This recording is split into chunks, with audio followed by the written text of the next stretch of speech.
একটা বড় সাইন বলেছেন নবী সাল্লাল্লাহু আলাইহি ওয়াসাল্লাম লাস্ট ডে বা কিয়ামতের, সেটা হলো যে সমাজের সবচেয়ে নিম্ন শ্রেণীর মানুষ, মানে যাদের পরনে কাপড় ছিল না এবং পায়ে স্যান্ডেল ছিল না, বড় লোকদের কথা বলা হচ্ছে না এই হাদিসের মধ্যে। এখানে বলা হচ্ছে যে আনতারাল হুফাতাল উরাতাল আলাতা রিয়া আশ-শাই ইয়াতাতাওয়ালুনা ফিল বুনিয়ান। এখানে এমন মানুষের কথা বলা হচ্ছে যারা নগ্ন পদের, খালি পায়ের, স্যান্ডেল কেনার টাকা নাই, খালি গায়ের মানে কাপড় কেনার টাকা নাই, এবং রাখাল শ্রেণীর মানুষ। তারা কি করবে? ইয়াতাতাওয়ালুনা ফিল বুনিয়ান, উঁচু উঁচু কনস্ট্রাকটিভ বিল্ডিংস নির্মাণের প্রতিযোগিতা করবে। হয়েছে কি হয়নি? কিভাবে সম্ভব হলো? রিবা, সুদের মধ্য দিয়ে, এবং করাপশন, অন্যের সম্পদ আত্মসাতের মধ্য দিয়ে। হয়েছে কি হয় নাই? তো আর কোন নিদর্শনের জন্য অপেক্ষা করছে? একটা একটা করে বলতে গেলে সারা রাত চলে যাবে। মূল কথা হচ্ছে ফিতনাময় পরিবেশের মধ্যে যেখানে এরকম দাজ্জালীয় সবকিছু দেখা যায়, আপনার বাইরের চোখ দিয়ে না দেখে ভিতরের চোখ দিয়ে বুঝতে হবে, তখন দেখবেন এখানে বাস্তবতা এবং ভিজুয়াল ওয়ার্ল্ডের মধ্যে আকাশ পাতাল পার্থক্য আছে। আপনি দেখছেন হ্যাঁ মেয়েরা এগিয়ে যাচ্ছে, আমরা বলছি বাস্তবতা হচ্ছে মেয়েরা জাহান্নামের দিকে যাচ্ছে এগিয়ে। আপনি দেখছেন যে হ্যাঁ খুব সুন্দর ইকোনমিক প্রোগ্রেস, আদতে কি হচ্ছে? আদতে পুরো ইকোনমিক স্যাংশনের মধ্যে আমরা পড়ে আছি, অবস্থা খারাপ। আপনি দেখছেন সারা ওয়ার্ল্ড খুব এগিয়ে, মঙ্গলে, চাঁদে কি একটা অবস্থা, কিন্তু আদতে কি হচ্ছে? পুরো কিয়ামতের দিকে বিশ্ব এগিয়ে যাচ্ছে। দেখছেন মুসলিম উম্মাহ খুবই নারায়ে তাকবীর আল্লাহু আকবার একদম, তাই না আমাদের অবস্থা? কিন্তু বাস্তবতা কি? বাস্তবতা হচ্ছে পুরো বিশ্ব জুড়ে মুসলিমদের এখন একটা অধঃপতনের সময় চলছে প্রতিটা সেক্টরে। এটা সেই যুগ না যেটাতে উমর রাদিয়াল্লাহু আনহুর যুগে আমরা বসে পুরো বিশ্ব শাসন করতাম, সেটা কি এই যুগ? এই যুগ নয়। বরং নবীজি বলছেন বাদাআল ইসলামু গরীবান ওয়া সায়াউদু কামা বাদা। ইসলাম শুরু হয়েছিল অপরিচিতভাবে, গরীবভাবে, ওয়া সায়াউদু কামা বাদা, এবং আবার শীঘ্রই সেই অপরিচিত জায়গায় ফিরে আসবে। অপরিচিত জায়গায় ফিরে আসবে, গরীব জায়গায়। আপনি পরিবারে ইসলাম পালন করতে যান, পরিবারের মধ্যে আপনি গরীব হয়ে যাবেন, অপরিচিত হয়ে যাবেন। সমাজে পালন করতে যান, আমি কোন ইসলামের কথা বলছি? ওই গোলালু মার্কা ইসলাম না, এটা সব তরকারিতেই চলে ওটার কথা বলছি না। যে ইসলাম ফলো করলে আপনার হাতে আগুন ধরে রাখার মতো অবস্থা হয়, ওটা ফলো করেন, সমাজে আপনি বিচ্ছিন্ন হয়ে যাবেন। বিশ্বে পালন করতে যান, দেখবেন আপনাকে কোণঠাসা করে রেখে দিয়েছে। এই হলো অবস্থা, গরীবান। এই অবস্থায় কি হবে? যেটা আপনি বাহ্যিক চোখে দেখছেন, বাস্তবতা এমন নাও হতে পারে। আল্লাহ পাক আমাদেরকে এই সিচুয়েশনটাকে বোঝার তৌফিক দান করুন। আর সিচুয়েশন বুঝতে গেলে বাহ্যিক জ্ঞান যথেষ্ট নয়, ইন্টারনাল কি লাগবে? আল্লাহর বাসিরা এবং নূর এবং মারিফত দরকার আছে। এটা কি জিনিস? এটা আমি আপনাকে আসলে ওই ক খ গ ঘর মতো পড়িয়ে বোঝাতে পারবো না, তবে আমি চেষ্টা করছি। আমার দিকে মনোযোগ দেন। খিদর আলাইহিস সালাম যা দেখছেন, মূসা আলাইহিস সালাম কি তাই দেখেছিলেন? আচ্ছা, খিদর আলাইহিস সালাম যে তিনটা ঘটনা ঘটলো, এই তিনটা ক্ষেত্রে খিদর সঠিক ছিলেন না ভুল? তাহলে তিনি এমন কি দেখলেন, কি বুঝলেন, কি শুনলেন যেটা মূসা আলাইহিস সালাম পারলেন না, বুঝলেন না? এটা কি? এটাই হচ্ছে আল্লাহ পাকের বাসীরা বা মারিফত বা দূরদর্শিতা, যেটাকে আমরা আল্লাহ নূর বলি। তিনি আল্লাহ পাকের নূর দিয়ে দেখছেন। এখন আমরা বুঝলাম শেষ জামানায় টিকে থাকতে হলে আমাদেরকে এরকম দৃষ্টিভঙ্গি নিতে হবে, এতটুকু বুঝতে পেরেছি। কিন্তু এই দৃষ্টিভঙ্গি অর্জিত হবে কিভাবে, এই বিষয়টা আমরা বুঝতে পারছি না। পরিবেশটা নষ্ট করেন না। সুবহানাল্লাহ, একজন ইমামের বেতন দেওয়ার সময় আমরা হিসেব করি, তাই না? 10,000 টাকা না 8,000 টাকা, 2,000 টাকা বাড়াতে আমাদের কলিজা কাঁপে। একটা ওয়াজ মাহফিল হবে, সেখানে দেখা যায় যে একজন আলোচক আসবেন, তার হাদিয়া তোহফা দেওয়ার ক্ষেত্রে আমাদের হিসেব করতে হয়। এবং যখন একটু রাউন্ড ফিগার চলে যায়, যে একজন বক্তার হয়তো লাগছে 20, 30, 40 ইত্যাদি, তখন অনেক সমালোচনা হয় যে তারা ধর্ম ব্যবসা শুরু করেছে। তো এটা কিসের ব্যবসা হচ্ছে এখন বলেন? এটা কিসের ব্যবসা? এটা ওয়ান কাইন্ড অফ কি সংস্কৃতির নামে আমরা যুব সমাজকে জেনা শিখাচ্ছি। এবং একটু দাঁড়ান, আমি বলি আগে, প্রত্যেকটা কথাই ঠিক ঠিক বললে তো আমি কনসেন্ট্রেট করতে পারবো না। আর আমি একটা কথা বলি যে দেখুন, কোরআন সুন্নাহর কথাগুলো আমরা ঠিক বললেও ঠিক, না বললেও ঠিক, ঠিক কিনা বলেন? আচ্ছা, এই তো কোরআন এবং সুন্নাহর কথাগুলো আমরা ঠিক বললেও ঠিক, না বললেও ঠিক। তো যাই হোক, দেখেন একটা এলাকার মধ্যে যুব সমাজদেরকে একত্রিত করে সেখানে যখন একজন নগ্ন অর্ধনগ্ন মেয়ে নাচবে, গাবে, এখান থেকে নিশ্চয়ই যুব সমাজ অনেক উপকৃত হবে। যুব সমাজের বেকারত্ব দূর হয়ে যাবে, যুবকদের নৈতিক অবস্থার উন্নতি হবে, তাই না? তারপরে যুবকরা ন্যায় শিখবে, হ্যাঁ, হালাল জিনিস শিখবে, তাই না? যুবকরা ইনশাআল্লাহ জাতিকে নেতৃত্ব দেওয়ার যোগ্যতা অর্জন করবে, তাই নয় কি? যদি তাই না হয়ে থাকে তাহলে এত টাকা পয়সা খরচ করে আমরা এগুলো কেন করি? আমরা কি চিন্তা করেছি যে ইসলাম একটা পরিপূর্ণ জীবন ব্যবস্থা না অসম্পূর্ণ? তো ইসলাম যদি একটা পরিপূর্ণ জীবন ব্যবস্থা হয় তাহলে ইসলামে কি সংস্কৃতি নাই? পরিপূর্ণ মানে কি? পরিপূর্ণ মানে হচ্ছে যে বিষয়টা এমনভাবে পরিপূর্ণ, তো বোঝাই যে গ্লাস, যদি এক গ্লাস পানি, এই গ্লাসটা কি পরিপূর্ণ? না, খালি আছে। যদি টইটুম্বর থাকতো যেখানে সামান্য কিছু প্রবেশ করার বা সামান্য কিছু বের করার কোনো সুযোগ নাই, তাতে সেটাকে বলা হয় কি? পরিপূর্ণ। এখন আপনি কোরআন পুরোটা ঘেঁটে ফেলেন, আপনি একজন হিন্দু ভাই হন বা খ্রিস্টান ভাই হন, বুদ্ধিস্ট হন, জিউস হন বা মুসলিম হন, বা আপনি কোনো ধর্মই মানেন না, একজন নাস্তিক মনে করেন, কথার কথা বলছি, আমি উদাত্ত আহ্বান জানাচ্ছি আপনি কোরআনটাকে স্টাডি করেন। আমি আপনাকে বলছি না যে একদম পরিপূর্ণ মুসলিম হয়ে যান, এটা কিন্তু আমি বলছি না। আমি বলছি আপনি কোরআনটাকে স্টাডি করেন, স্টাডি করে দেখেন যে কোরআনে এমন একটা বিষয়ে বাকি আছে কিনা যেটা মানবতার জন্য প্রয়োজন। এমন একটা কোনো বিষয় বাকি আছে নাকি? মানুষের জীবনে কয়েকটা ক্ষেত্র থাকে, ইবাদত বন্দেগীর জীবন থাকে যেখানে আপনি ইবাদত বন্দেগী করবেন, নামাজ, রোজা, হজ, যাকাত, আধ্যাত্মিকত্ব, আল্লাহর মারেফত অর্জন, আল্লাহর ওলি হবেন, পরকালে জান্নাতে যাবেন। এই তো মানুষের ইবাদতের একটা জীবন থাকে, মানুষের একটা পারিবারিক জীবন থাকে। পারিবারিক জীবনে আপনি পরিবারকে ডিল করবেন, সন্তান সন্ততি প্রতিপালন করবেন ইত্যাদি। সামাজিক জীবন থাকে একটা, সামাজিক জীবনে আপনি সমাজের মানুষের সাথে ডিল করেন, মহামেলাত থাকে আপনার। কি বলবো, আমরা as a social human being আমরা সমাজে অনেক কাজ করি যেগুলো আমাদেরকে সামাজিক হতে শেখায়। একসাথে আমরা একটা সমাজ গড়ি, একে অপরের পাশে দাঁড়াই, একে অপরের দুঃখ কষ্ট ভাগাভাগি করে নেই। একটা পলিটিক্যাল লাইফ থাকে যেখানে আপনি আল্লাহর এই জমিনের মধ্যে আল্লাহ পাকের দ্বীনের প্রচার করবেন, বা আপনি মানুষের মধ্যে ন্যায়ের মানদণ্ডে বিচার ফয়সালা করবেন। এই তো একটা মানদণ্ড থাকে। আপনার সাংস্কৃতিক জীবন থাকে, আপনার ইকোনমিক সেক্টর থাকে, আপনি ব্যবসা বাণিজ্য করবেন, চাকরি বাকরি করবেন। মানুষের জীবনে এরকম কয়েকটা সেক্টর দিয়ে গঠিত: পরিবার, ইবাদত, আপনার আধ্যাত্মিকত্ব, আপনার সমাজ, আপনার রাষ্ট্র, আপনার এই যে সংস্কৃতি, আপনার অর্থনীতি। এগুলোই তো, বাইরে আর কিছু লাগে?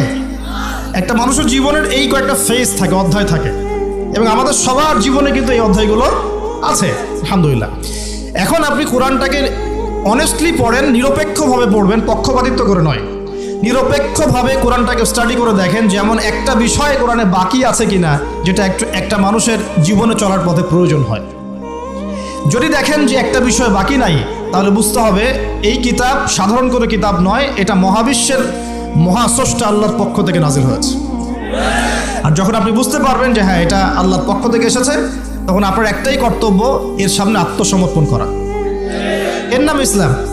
হাদিসের মধ্যে চলে যান, দেখবেন নবী সাল্লাল্লাহু আলাইহি ওয়াসাল্লামের হাদিস, এই যে মিশকাতের কথাই বলছি, মিশকাতুল মাসাহি বইয়ের মধ্যে দেখবেন যে মাথার চুলটাকে কিভাবে আঁচড়াতে হবে এর জন্য আলাদা একটা অধ্যায় আপনি পাবেন।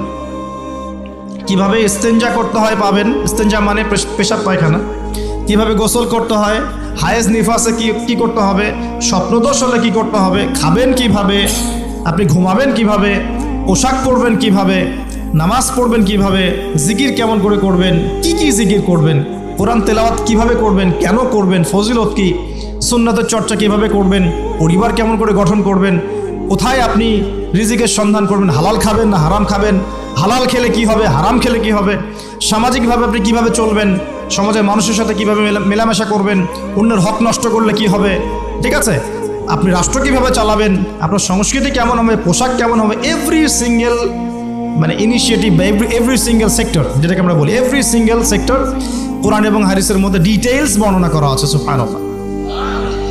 এখন যখন আপনি এটা জানলেন কোরআন এবং সুন্নাহ পরিপূর্ণ, যার দলিল হচ্ছে সূরা মাইদার 3 নম্বর আয়াত, আল্লাহ পাক বলেছেন আল ইয়াউমা আকমালতু লাকুম দীনাকুম, আজকে আমি তোমাদের জন্য দিনটাকে পরিপূর্ণ করে দিয়েছি। ওয়া আতমামতু আলাইকুম নি'মাতি, তোমাদের উপর আমার নিয়ামতকে পূর্ণতা দিয়েছি। ওয়া রাদিতু লাকুমুল ইসলাম দীনান, এবং তোমাদের জন্য দিন ইসলামকে মনোনীত করে আমি আল্লাহ সন্তুষ্ট হয়ে গেছি। বলেন সুবহানাল্লাহ। আর এই আয়াতটা নাজিল হয়েছে বিদায় হজের ভাষণের সময়। বিদায় হজ কখন হয়েছে? 23 বছর পর, যখন নবী সাল্লাল্লাহু আলাইহি ওয়াসাল্লাম দীর্ঘ 23 বছর দাওয়াতি কাজের মধ্য দিয়ে দিনটাকে পরিপূর্ণতা প্রদর্শন করেছেন, প্রতিষ্ঠা করেছেন, তারপর এই আয়াত নাযিল হয়েছে। এখন ইসলামে কি সাংস্কৃতিক হেদায়েত নাই? আছে। যদি তাই থাকে তাহলে আমরা কেন এমন সংস্কৃতির চর্চা করব যে সংস্কৃতি আমাদের মধ্যে জেনা ছড়িয়ে দিবে, যে সংস্কৃতি আমাদেরকে নগ্ন মেয়ে আমাদের সামনে উপস্থাপন করছে, যে সংস্কৃতি আমাদের যুব সমাজকে যৌন সুরসুরির দিকে প্রলুব্ধ করছে, আমরা কেন সেই সংস্কৃতির চর্চা করব? আমাদের কাছে কি ইসলামিক সংস্কৃতি নাই? একটু ঠান্ডা মাথায় ভাবেন, সংস্কৃতির কি প্রয়োজন আছে? আপনার কৃষ্টি এবং কালচার মনন, আমরা বলি মন আর মনন, এটা বিশ্বের বুকে আপনি পরিস্ফুটন ঘটাবেন, গোলাপের মতো ফুটে উঠবে মনন। আমাদের কি দাড়ির সুন্নত নাই?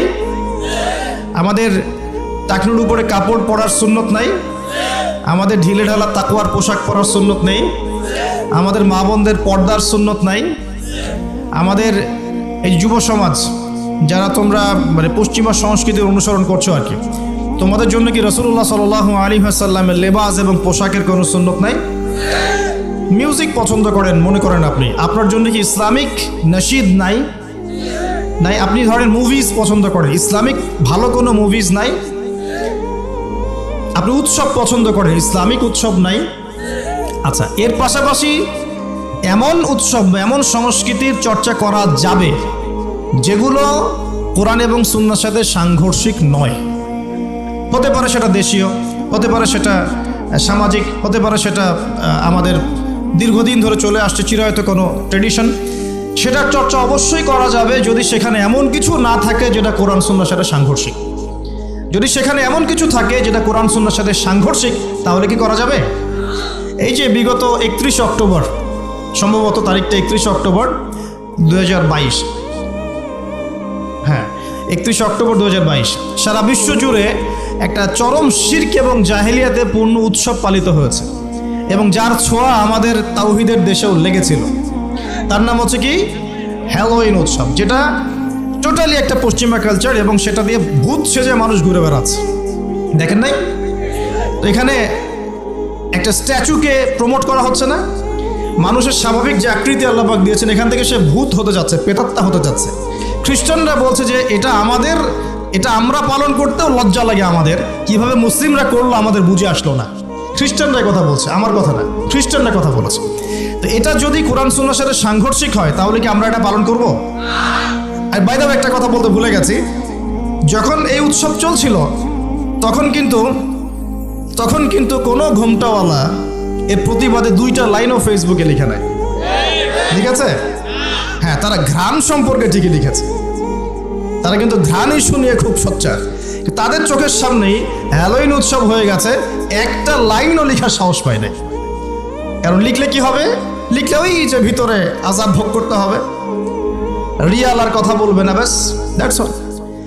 2013 থেকে 2013-14 থেকে নিয়ে 22 পর্যন্ত ইয়েমেনের হামলায় প্রায় 3.5 লক্ষ মানুষ মারা গেছে, যার মধ্যে 60 to 70% মানুষ হচ্ছে শিশু। 2013 থেকে 2022 পর্যন্ত ইয়েমেনে যে হামলাগুলো হয়েছে এতে প্রায় 3 থেকে 3.5 লক্ষ মানুষ মারা গেছে, যার মধ্যে 60 to 70% মানুষ হচ্ছে শিশু। একটা লাইনও লেখার সাহস তারা পায়নি। পক্ষে বিপক্ষে একটা কথা বলারও সুযোগ, ফুরসত, তাকওয়া, ঈমান তাদের ভিতর থেকে বের হয়নি। এই তো কয়েকদিন আগে বাংলাদেশে একটা আন্দোলন হয়েছিল, রাসূল সাল্লাল্লাহু আলাইহি ওয়াসাল্লাম এবং আয়েশা রাদিয়াল্লাহু আনহার চরিত্র নিয়ে কটূক্তি করা হয়েছে, মনে আছে কি? মানুষ খুব সহজে ভুলে যায় এটা স্মার্টফোনের যুগ।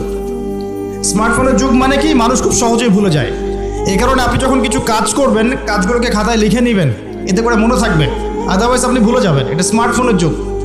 আর এই ফোনটার নাম স্মার্ট হলেও এই ফোনটা খুব একটা স্মার্ট নয়, কথা বুঝতে পারছেন? বরং ফোনটা আমাদের দিন দিন আনস্মার্ট করছে আমাদেরকে আর কি। তো দেখুন কয়েকদিন আগে এটা হয়েছে এবং সেই আন্দোলনে দেখা গেছে আলেম ওলামা তো অবশ্যই, অনেক পলিটিক্যাল লিডার্স এবং আমাদের জেনারেল ভাইরাও কিন্তু রাস্তায় নেমে মিছিল করেছিল, মনে আছে? এই তো কয়েকদিন আগে, এটা মেবি জুন জুলাই সামথিং এরকম হবে আর কি। তখন কিন্তু তাদের কেউই কোনো প্রতিবাদ করে নাই, যা করেছে যত সামান্য, এবং যারা এটার প্রতিবাদ করেছে ওদেরকে তারা বলছে এটা জায়েজ নয়, না জায়েজ, এসব প্রতিবাদও করা যাবে না। সুবহানাল্লাহ, মনে আছে কি? মনে করায় দিই। তারপরে আমাদের মধ্যপ্রাচ্যের অনেক বড় বড় রিনাউন্ড শাইখ, অনেক বড় বড় রিনাউন্ড শাইখ, যাদের নাম শুনলে আমরা আসলে তাদের শ্রদ্ধাটা ঠিক মতো করতে পারি না। তাদের যে পরিমাণ জ্ঞান প্রজ্ঞা আল্লাহ পাক দিয়েছেন, এটা অর্জন করতে আমাদের মনে 100 বছর লেগে যায়। এরকম বড় বড় অনেক শাইখ হঠাৎ করে হারিয়ে গেলেন, নাই। কোথায়? ওই যে আন্ডারগ্রাউন্ডে। কি হয়েছে? হকপন্থী, হকের কথা বলেছেন কিছু, কি করেছে? ওই সিনেপ্লেক্সের এগেনস্টে কথা বলেছে, অশ্লীলতার বিরুদ্ধে কথা বলেছে, হ্যাঁ, পর্দার খেলাফ কিছু হচ্ছে এটার বিরুদ্ধে কথা বলেছে, কনসার্টের এগেনস্টে কথা বলেছে, সব আস্তে আস্তে নাই, মাইনাস। তো তারপর দেখা গেছে তাদের পক্ষে একটা লাইন লেখার মতো ফুরসত এদের হয়নি। এরকম